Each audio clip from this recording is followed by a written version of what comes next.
My family tried to erase me. I quietly shut off everything they depended on. By 8 a.m., 52 missed calls. Their lawyer said, "We need to talk." I smiled. Can you imagine receiving a voicemail so cold, so utterly devoid of warmth, that it rips your entire family apart? What if the people you loved most tried to erase you from their lives, only to discover you were holding the blueprint and the keys to their entire financial future? That's exactly what happened to me. Story begins. My name is Emily Walker. I'm 32, and I work in Denver for a fintech startup specializing in forecasting worst-case scenarios. I deal with risk and financial chaos every single day. But absolutely nothing in my career, no complex algorithm or market crash projection, prepared me for the 12-second voicemail that decimated my family. It landed on a Wednesday afternoon, sandwiched between a risk report and a lukewarm cup of coffee. I pressed play, and there it was, my mother's voice. Flat.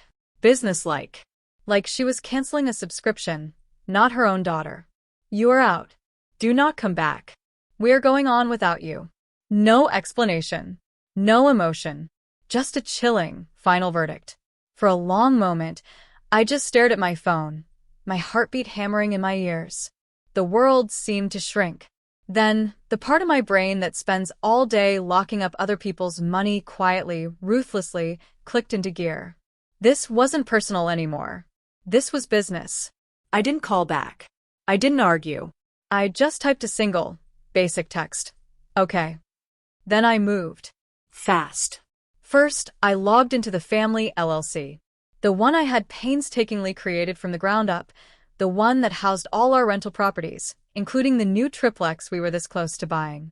I locked every single privilege associated with my name. No more agreements could be made using my credit. No more transfers without my explicit, written consent. Next, I called the real estate agent. I backed out of the house transaction they were banking on.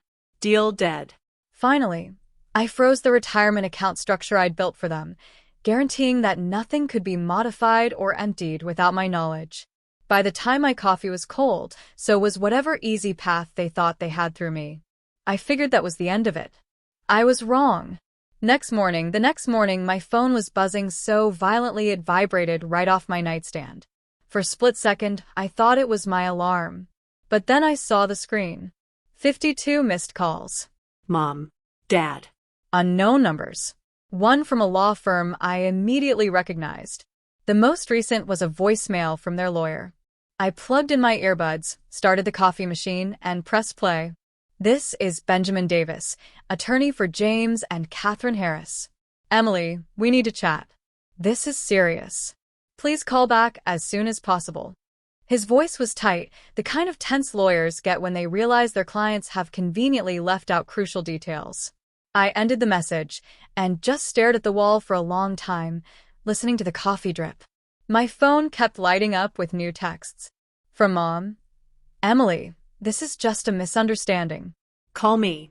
We need to discuss." From Dad. "Kiddo, whatever happened, we can fix it. Please call us back." Another from Mom. "We didn't mean it that way. We were upset. Come home so we can explain." Funny, I thought, because her voice yesterday had been crystal clear. "You are out. Do not come back. We are going on without you." That had sounded pretty unambiguous to me. I scrolled through the deluge of messages, almost expecting to see Sophie's name, my younger sister, somewhere in the mix. Nothing. Not a single text or missed call from the girl who usually bombarded our family group chat about anything and everything. She was remarkably quiet for someone who loved attention. While the coffee finished brewing, I pulled up the building security app. Instantly, I had the video feed for our front entry. It showed footage from earlier that morning. My dad, standing at the glass entrance of my apartment building, hands deep in his jacket pockets, staring up at my second-floor unit. He checked his phone, paused as if to press the buzzer, then just turned around and walked away. No call. No knock. Just a quiet retreat. My chest clenched for half a second before I ruthlessly forced the sensation down. When someone shows you how easily they can cut you off, don't rush to console them when they feel the knife swing back their way. At work, On the way to work, my phone kept buzzing in my bag. I let it. At my desk, I finally sent out 3 brief responses. To Mom, I am safe. I need time. To Dad, I heard the voicemail. I'm not ready to speak. To the lawyer, I've got your message. I'll respond in writing. That was all I owed anyone. Jenna, my coworker, slid her chair over to my desk shortly before lunch, her voice low. You've been staring at that screen like you're going to set it on fire. Everything okay at home? I almost answered yes out of habit, but I stopped myself. Not really. I sighed. My parents decided I would no longer be involved in the family business. Her eyebrows shot up. Are they aware you are the family business? I shrugged. They left a voicemail. I shut things down. Their lawyer is now involved. Jenna let out a slow whistle. Look, I'm not telling you what to do, but you know how it goes. The second money's involved, everyone starts performing. If you make moves out of guilt, they'll read that as you admitting fault. Make sure every decision you make is something you'd be comfortable explaining to a judge someday. I nodded. I understood that part better than anyone. My job was risk management. I'd spent years designing systems that prevented people from quietly moving money behind each other's backs. And now, I realized I'd created the perfect system to prevent my own family from doing the same thing to me. Sophie's narrative, as I walked to the break room to refill my coffee. My phone buzzed again. A new message from an unknown number. Heard you got out of the triplex because you were overwhelmed. You okay? It was a cousin from my dad's side. Overwhelmed? That was certainly not my word. It sounded exactly like something Sophie might say while blinking back fake tears. In my mind, the pieces started to fall into place. The timing of her marketing job loss. How she'd suddenly started using phrases like streamline the LLC and free up equity at Sunday dinners. As if she'd ever cared about a spreadsheet in her life. She was the only one who was silent now, like a puppeteer who had already pulled the strings and was just waiting off stage to see what would happen. I stared at my phone and felt the first clean edge of anger, sharp and cold, slip into place. If Sophie was behind this, if she thought she could push me out of what I'd built and take my place while our parents watched, she'd picked the wrong sister to fight over money. The rumor started. 2 days later, I tried to pretend life was normal by doing something painfully ordinary. I visited the local coffee shop I always hit on Saturdays, the type of cafe where the barista remembers your order and the regulars discuss inflation and home prices. I'd barely picked at my coffee when I heard someone shout my name. Emily. Hey. I turned and spotted Daniel Reed, one of my father's old friends from the garage where he used to work. He patted my shoulder as if nothing was wrong. Heard about the triplex? He asked, dropping his voice as if he were about to reveal a secret. Tough stuff. I grimaced. What about it? He grimaced back. Just what your mom and Sophie were saying in the family group chat. That you pulled out because work pressure got to you? That you were overwhelmed and it wasn't a good time for you mentally? He said mentally, like he was afraid to say breakdown. My jaw tightened. Overwhelmed. There it was again. I faked a grin so tight it felt like it might shatter. Yeah, well, you know how rumors travel, I said. Daniel touched my arm, urged me to take care of myself, and went to the sugar station. I practically fled the shop before my face could betray how I really felt. Outside, in the cool Denver air, I pulled out my phone and browsed back over my texts. Sophie hadn't contacted or texted me, but she felt safe informing my extended family that I was too unstable to manage a house sale I had nearly arranged. That wasn't just rumor. That was a meticulously crafted lie. The counterattack, sitting in my car, I opened my contacts and selected a name I hadn't used in months. Matthew Adams. The financial advisor who'd helped me establish the initial structure for our family LLC before my parents, influenced by Sophie, moved to someone newer and flashier. Matthew picked up on the second ring. This is a surprise, Emily, he remarked. Still keeping everyone out of trouble? Working on it, I answered. I have a question. Has anyone tried to change ownership percentages in Mitchell Holdings LLC recently? There was a pause. I could almost hear him sitting up straighter. I've seen some draft documents float by, he explained hesitantly. Your mom mentioned a new advisor, asked a few hypotheticals, but I saw references to adding another family member as a managing member, and your signature line was blank. It looked messy, so I told her, nothing could move without you. My grip on the steering wheel tightened. Sophie is another family member, of course. Did any of it go through? I asked. No, he said. The paperwork was incomplete and, frankly, questionable. But Emily, if someone is trying to backdoor their way into control of your LLC, you need to get ahead of it. I thanked him, hung up, and stared at the dashboard for a long time. I remembered the voicemail telling me I was out. I remembered Daniel using the phrase, overwhelmed, and how my mother suddenly wanted a new advisor once Sophie quit her job. This didn't happen randomly. This was a strategy. One with a poor legal foundation and a heavy dose of emotional manipulation on top. Sophie sent me a fresh text just as I was sitting there. Finally, Emily, what are you doing? Pulling out of the house deal, worrying everyone, and shutting down accounts. This is a mess, and you're making it worse. For a moment, my fingers hovered over the keyboard. I almost let out everything that was bubbling in my brain.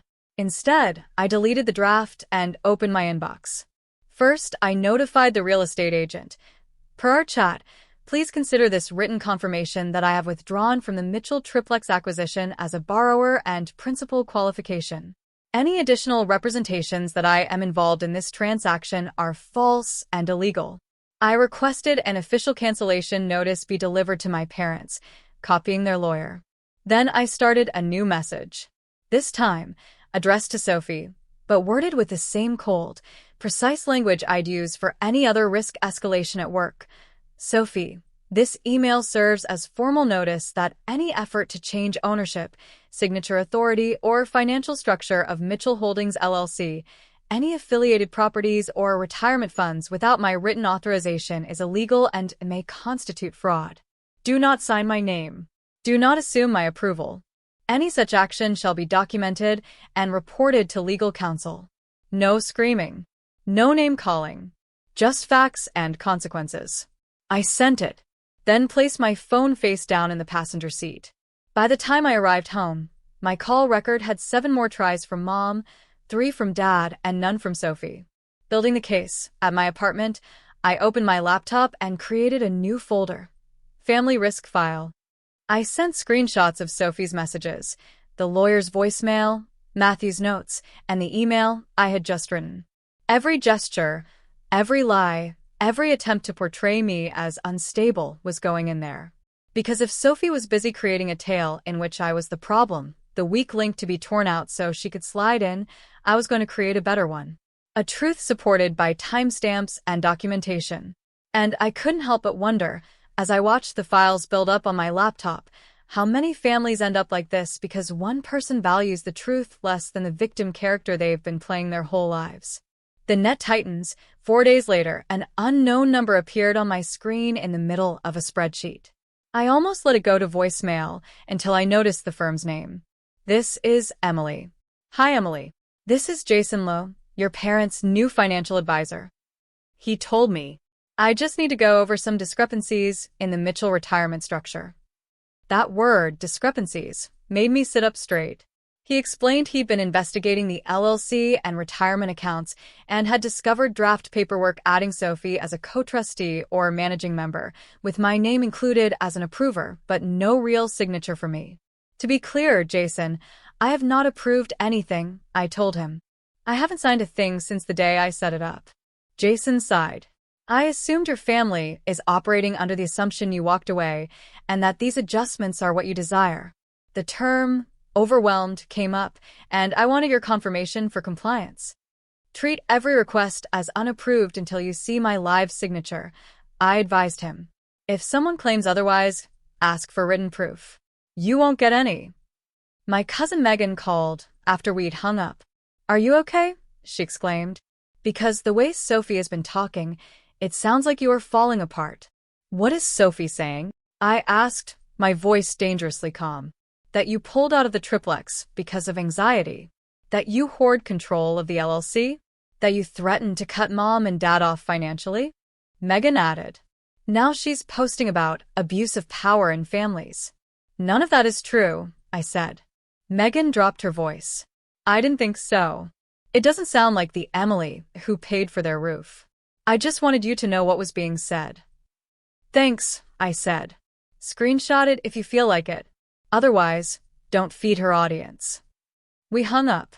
A second later, an email thread appeared in my inbox. Subject: Mitchell Triplex Purchase Update. It came from our agent, Susan, with my parents, Sophie, and Matthew, the lawyer, on copy. Sophie's note, quoted beneath her response, read, Susan, as we mentioned, Emily has withdrawn due to personal mental health difficulties. We need to move forward without her. Please respect her limitations. Sophie had written this, sounding so compassionate that my skin crawled. Susan's response was succinct. Thank you, Sophie. For liability, I'll need written confirmation directly from Emily, and we'll pause the file for now.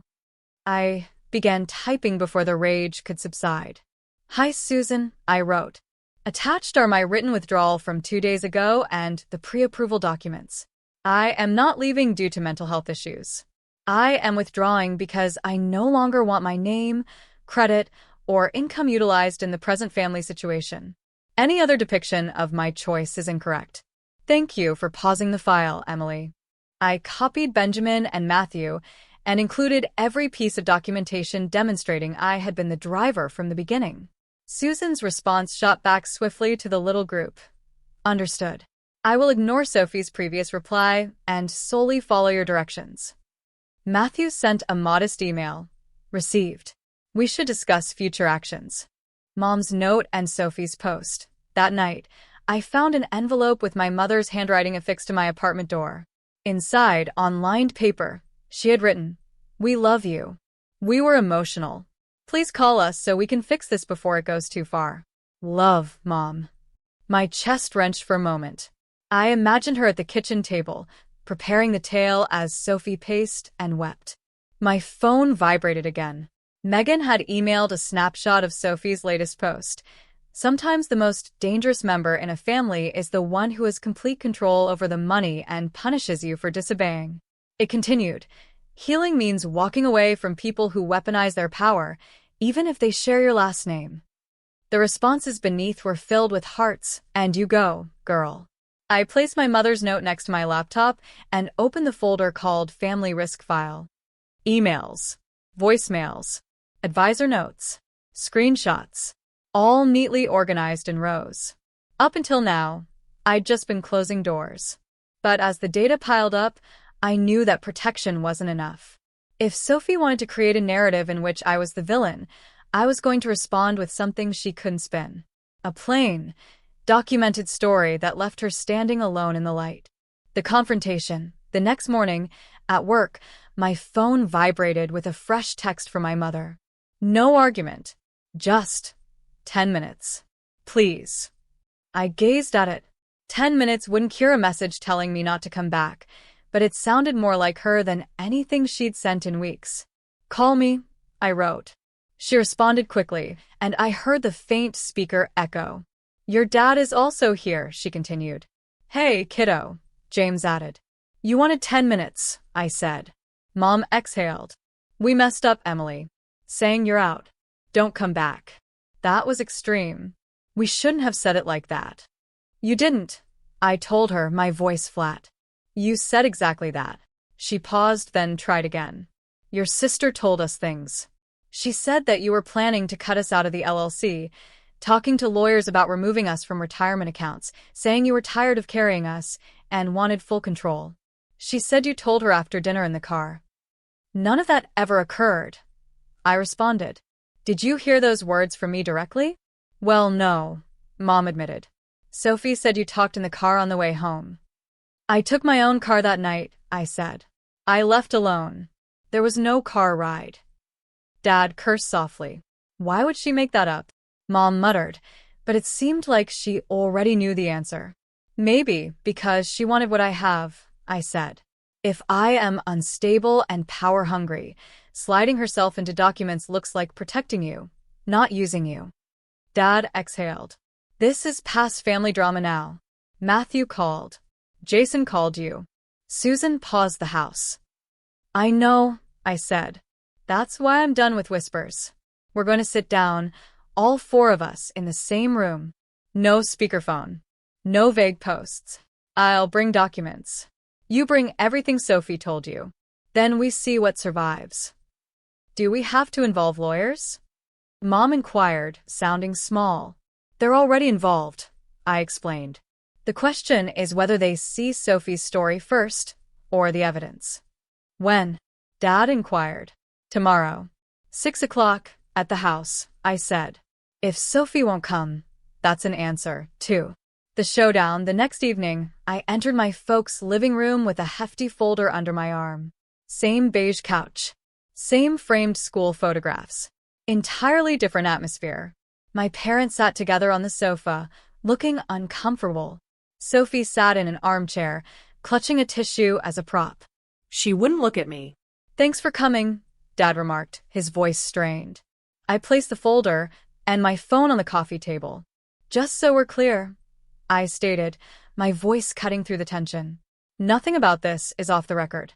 In my head, if anyone lies, I won't keep it here. Sophie sneered. Wow, way to make this hostile. We're family. Then the truth shouldn't scare anyone, I said. Mother twisted her hands. Sophie, honey, tell Emily what you told us. No, I said. Sophie can speak for herself. Go ahead. Sophie rolled her eyes. I just repeated what you said, she snapped. That you were done carrying everything. That you were thinking of pulling your name off things. That you wanted full control of the LLC, so you didn't have to consult them. And this was in the car after dinner, right? I asked. She nodded. Yeah. You were upset. You probably don't even remember. I opened the folder, retrieved a printed statement, and passed it across. That night at Harbor Grill, right? Check the timestamps. Mom's gaze shifted down the page. Sophie's ride-sharing receipt arrived at their residence around 10:25. My petrol station charge across town was 10:23. Different routes. Different cars. I drove myself, I told you. You took a car alone. There was no car conversation. Maybe it was another night, Sophie responded hurriedly, her voice a little higher. Before you say that, here's the only other time we all had dinner in the last 4 months, I added, flicking to another paper. That night you left early to meet friends. I stayed to pay. No private ride then either. Dad leaned back gently. Sophie, he spoke softly. She shrugged. Memory is weird. Okay, I was trying to help. I thought she was serious about needing a break. Next, I passed around the email I sent Susan, my withdrawal issued before Sophie's mental health update. Then Susan's response, stating she'd overlook anything that didn't come from me. Then Jason's message concerning draft paperwork containing my name, but not signed. Next, screenshots of Sophie's postings and Megan's replies. One by one, the pages formed a path from my voicemail to this couch. Mom eventually turned to Sophie. You told us you saw emails, she said quietly. You told us Emily said she was done with us. Sophie sat up taller. So now you just believe her because she printed things, she said. She's always liked control. She's twisting everything to make me look crazy. Dad placed his gaze on her. The truth doesn't fall apart when you hold it next to a receipt, he told her, his voice firm. Yours did. That is the difference. Mom stared at me, and for the first time since the voicemail, I noticed something shift in her eyes. We always thought you could handle more, she told me, her voice trembling slightly. We saw Sophie as fragile, so we protected her and pushed responsibility onto you. And now I am sitting here realizing the only person who has lied to us is the one we told not to come back. Sophie opened her lips to protest, but Mom raised a hand. Not this time, she said quietly. The word no dropped between them, heavy and final, and I felt something inside me gently return to place. They had attempted to edit me out based on a screenplay Sophie had made. They were now watching that screenplay burn, page by page, realizing they were only seconds away from losing the one person who had truly kept them afloat. The hush following my mother's no sat like a fifth person in the room. Sophie squirmed in her chair, her gaze flitting between our parents and me, desperate to see which way the wind was blowing. "So, what now?" she said eventually, her voice brittle. "You've got your little packet of papers. Congratulations, Emily. Are you happy you made Mom cry?" I didn't respond to the dig. "This is not about anyone crying," I explained. "It's about consequences. You told me I was out. You tried to push through changes behind my back, and you told others I was unstable so you could take over the things I established. That can't just be a sad Facebook post with everyone pretending it never occurred." My father scratched his jaw, as if lining up a tough repair in his thoughts. "What do you think should happen?" he inquired, looking at me. Sophie snapped her head towards him. "Seriously, Dad? You're asking her?" I caught his gaze. "You wanted me out of the family business? Fine. I'll step back from being the default safety net. But that also means no one gets to quietly use my name, my credit, or my work. Starting with making sure Sophie has zero access to anything I've set up." My mother hesitated. "Sophie doesn't have access," she said. But I shook my head. "Not formally, maybe," I said. "But she's been in meetings. She's been in group chats about the triplex. She's been talking to advisors like decisions were already moving in her favor. That stops today." Dad exhaled and glanced at Sophie. "Honey," he added, his voice firm, "we need to be clear here. No more speaking to advisors on our behalf. No more implying Emily is okay with things when she is not." Sophie blinked hard. "So, you're just going to cut me out?" she said, her voice becoming high and thin. "After everything I have done for you?" I couldn't help myself from asking, "What exactly is that? The Instagram story about being raised by wolves in the suburbs? Or the half-baked business plans you wanted me to fund?" Mom flinched, but did not chastise me this time. "James," she spoke gently, "maybe we should make it official. No additional beneficiaries. No shared accounts. No promises we can't keep. We've been saying for years we'd help Sophie start something, pay off this card, co-sign that loan. All it has done is make her think she is entitled to money that isn't there until Emily builds it." I gazed at her, astonished by her bluntness. Catherine turned to face me. "We want you to rewrite the documents," she told me. "The LLC, the retirement stuff, all of it. Based on what you think actually makes sense, not what we say in the middle of a fight." I gazed at her. "You're asking me to take control again after you just told me to get out?" I responded with caution. She nodded, her eyes moist. "I'm asking you to do what you've been doing this whole time," she told me. "Only this time, with us admitting you know more than we do." Sophie gave a bitter chuckle. "Unbelievable. You're handing her everything. You're punishing me because I told the truth about how she treats us."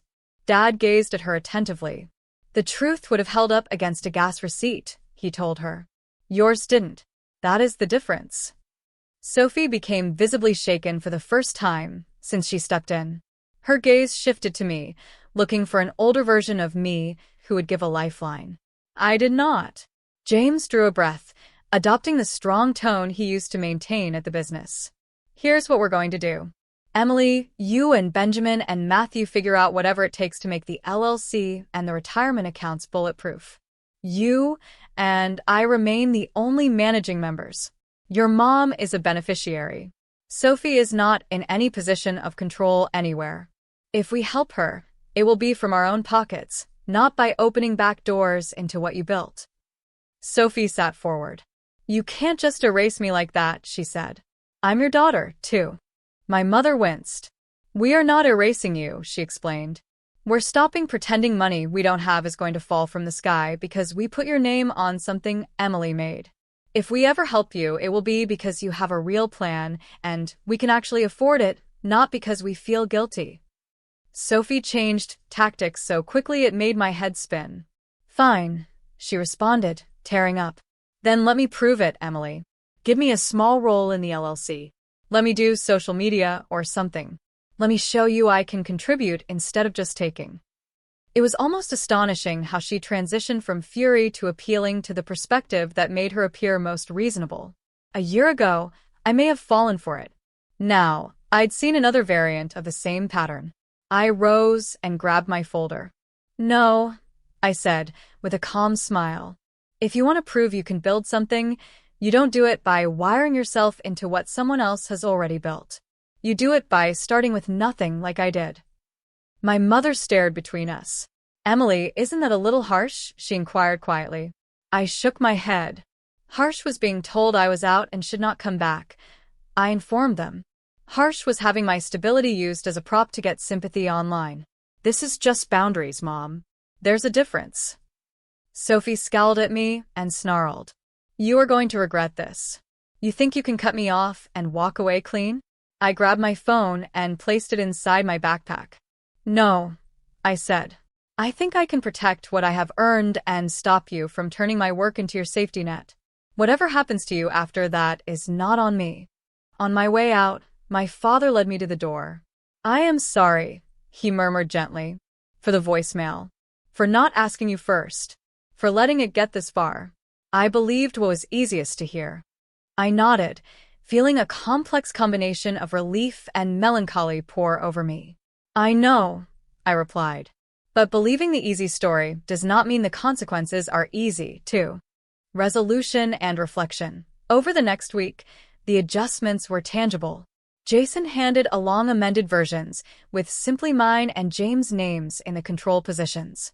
Benjamin planned a meeting where my parents signed agreements restricting who could access their accounts. I amended the LLC operating agreement to specifically state that no new managing member may be joined without the unanimous written permission of current members. There was no line where Sophie's name might be written afterward. When the final signature dried, I felt something settle into place. Revenge is not a spectacular event, but rather a framework, a system in which the individual who attempted to force me out no longer had any access. Sophie arrived at my workplace unexpectedly a few days later, eyes wide and crimson, and asked the receptionist for me. She was clutching a binder, the kind you'd use to present a project. I greeted her in the lobby, arms crossed. I have a business plan, she continued, practically throwing the binder at me. Events, brand partnerships, influencer collaborations. If you just invest a little, I can pay you back and prove everyone wrong. I did not take the binder. Start it without me, I said. If it works, you won't need my money. If it doesn't, you'll know why. Her face crumpled as fury and terror competed for space. You are really not going to help me, she said quietly. Not after everything? I recalled Matthew's warning, Jason's caution, Megan's screenshots, my mother's note, my father's silent apologies, and the voicemail that started everything. I'm done helping people set themselves on fire with my gasoline, I told her. Then I turned and walked back through the locked door to my floor, leaving her, her binder, and everything else on the other side. 2 months later, I stood in the driveway of a pale brick triplex on the outskirts of Denver, carrying a box of kitchen supplies and watching my parents playfully quarrel over where to place a bird feeder. The bottom unit was now theirs, formally documented with a clause stating that they may live there for the rest of their lives without anybody touching it. My flat was on the second level, with large windows that let in plenty of light. The third unit was already rented out. The figures were penciled in a spreadsheet that I had complete control over. Sophie had attempted to sneak into Mitchell Holdings LLC, which was now leaner and cleaner. My father and I are the only management members. My mother is the beneficiary. And there are more precautions than any family turmoil could shake free. No side doors. No space for artistic adaptation. On weekend evenings, I'd come down to cook with my mother in her new kitchen while my father watched a Cars show in the living room. We didn't go over every detail again, but we stopped acting as if money was this mystical fog that no one understood. I'd open the accounts on my laptop and guide them through what was actual rather than what they wished was genuine. It wasn't flawless. When Sophie's name came up, their eyes were still filled with sadness and remorse.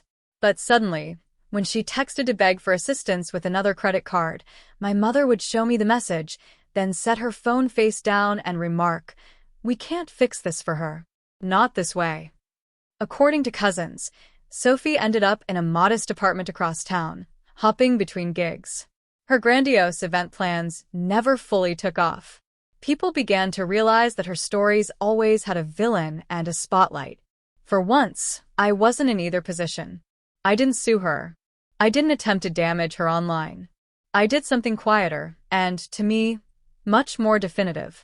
I took away her perceived power and allowed her to have a life independent of my profession. I wasn't furious any longer. I was clear. It's clear that trust without limits is an invitation for the wrong person to walk in and disrupt everything. It's clear that being the strong one in a family does not imply that you should allow others to use your power against you. If there is one takeaway from all of this, it is that you may love your family but refuse to be their insurance policy when they gamble with the truth. You may forgive without returning the keys. And if somebody tells you you're out, don't come back, you're permitted to believe them. Step back and ask yourself a more difficult question. What should I cease allowing them access to from this point forward? Call to action. Maybe you've faced something similar. That moment when someone you loved treated your loyalty like an endless credit card. If you have, I hope you realize sooner than I did that saying no is not retaliation. It is self-respect. Sometimes, something is more important to safeguard than the house itself. Have you ever had to draw a line in the sand with family? How did it feel? Let me know in the comments below. I really want to hear your stories.